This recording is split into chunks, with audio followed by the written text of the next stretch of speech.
del endeudamiento y que eso va a reflejarse en una situación económica complicada para el país.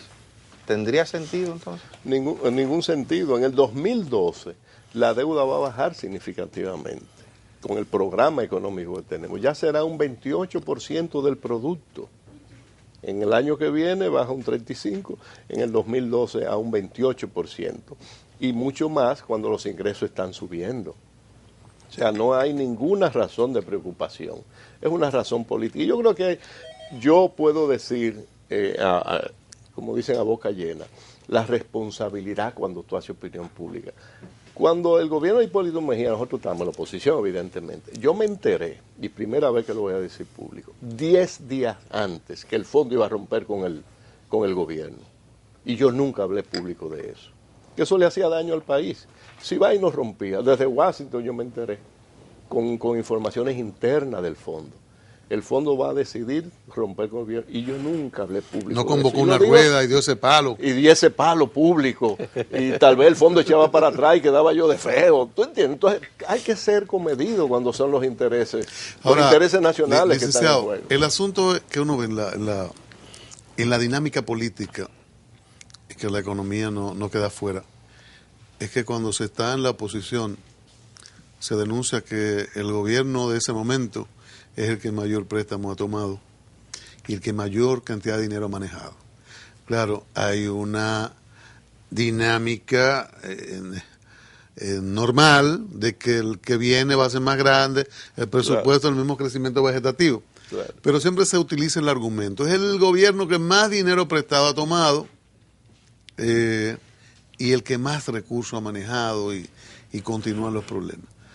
Ustedes le imputaban a los gobiernos de PRD aumento de la deuda, ellos le imputan a ustedes aumento de la deuda. Y en realidad que los números han crecido y que los números cada año crecen.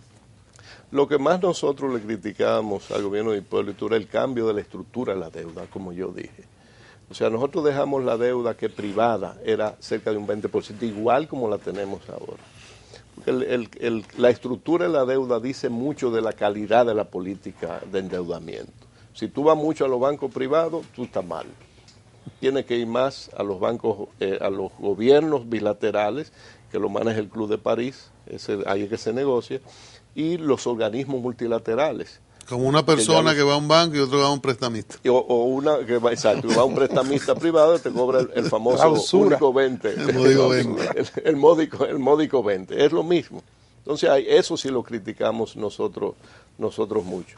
Pero también hay que recordar que nosotros en el primer gobierno del PLD redujimos la deuda externa.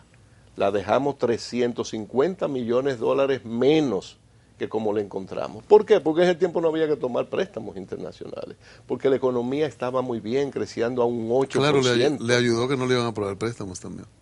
No, aprobaron algunos.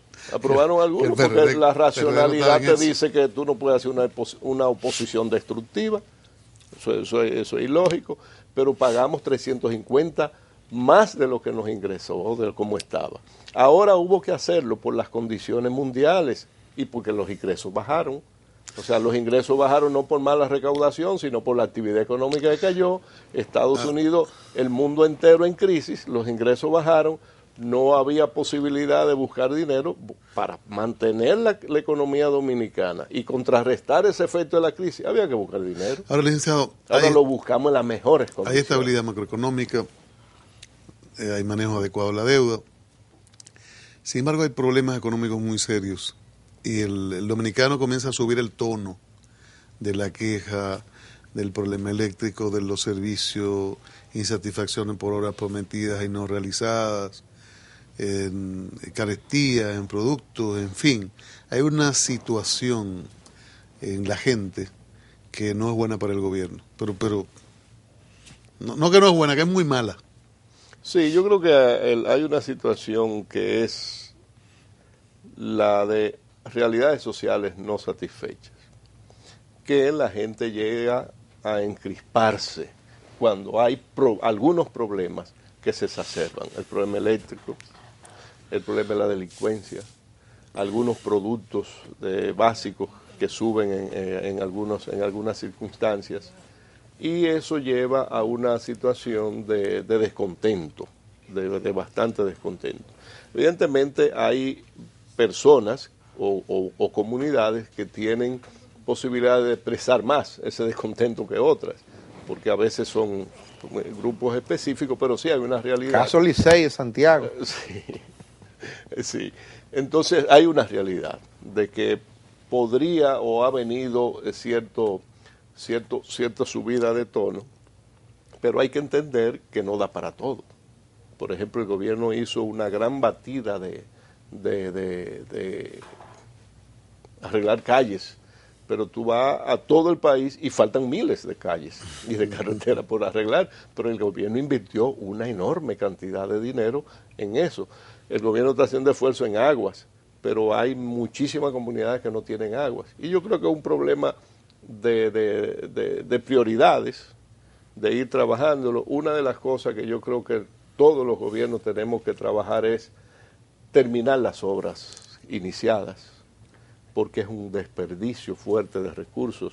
Abandonar una obra por mitad, que tú la escarchan, la prepavimentan y la dejan un año y viene el agua y vuelve y la destruye. Entonces yo creo que hay algunas cosas que se pueden corregir, pero no podemos pensar que un gobierno va a solucionar todos los problemas que hay en el país. Hemos avanzado mucho, los programas sociales del gobierno están muy bien coordinados y muy bien llevados, no hay clientelismo político en esos programas sociales, cualquier persona se elige por sus condiciones de pobreza o de extrema pobreza. Yo creo que en esos aspectos hemos avanzado. No se han descuidado en ninguna parte de esta reducción de la economía, del crecimiento de la economía. Siempre el gobierno ha dispuesto los recursos para los programas sociales. Ahora, hay un asunto en muchas insatisfacciones, pero hay un problema en el manejo de las prioridades. El gobierno tiene concertación política con algunos grupos que están reclamando mayor participación y uno sabe que eso es que le den cartera, le den más, como el caso de Peñaguaba. Pero Aduana sería una buena cartera. Bueno, yo creo que hasta aduana. Hay que darle la aduana y la Barry juntos. Mire, entonces hay ese comportamiento clientelar, político clientelar. Por el otro lado, el presidente está convocando consejos provinciales, cuando el presupuesto está formulado, cuando incluso faltan recursos para organismos que creó la Constitución, y uno dice, o sea, ¿cuál es el norte? ¿Para dónde vamos? ¿O hay dificultad económica extrema de hacerlo prioritario y lo mínimamente necesario, lo que permite el fondo? ¿O estamos inflando expectativas por un lado, de hacerle un segundo piso a algunos pueblos, y por el otro lado jugando a la política con algunos grupos a darle más? Entonces en eso uno dice, ¿qué pasa? ¿Cuál es la prioridad? ¿Esto es lo que se quiere reelegir? No, fíjate, yo he participado en los dos consejos de desarrollo provincial que ha habido hasta ahora, que fue en Pedernales y en Elías Piña. Lo que se ha anunciado ahí tiene su financiamiento asegurado. La mayoría son obras que están en el presupuesto del año que viene. Lo único que esos consejos, que quiero reivindicar el crédito, se crearon en ONAPLAN cuando yo fui director de ONAPLAN, por decreto. Esos consejos lo que hacen es priorizar las obras que el gobierno debe hacer, y yo creo que para eso fue que se crearon. Los coordinados son miembros todas las asociaciones importantes de la provincia. Entonces, el presidente lo que quiere es recoger esas prioridades para incluirlas en los presupuestos.